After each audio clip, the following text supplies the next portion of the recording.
Hello, good morning everyone. So eto, pasokan na naman, kaya't ang ating gagawin ay nag-cover na naman ako ng mga notebook ng aking apo na si Draven. So grade 6 na siya, kaya ang color coding ng grade 6 is color red. So last time grade 5 siya, ang color coding nila is kulay blue.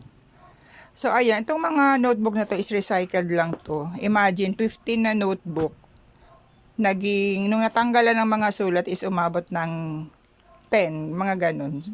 So marami pang naiwan. So itong math, science, araling panlipunan, ESP, EPP, Filipino, English, at arts, PE, music, and health. So ayan, recycle lang po.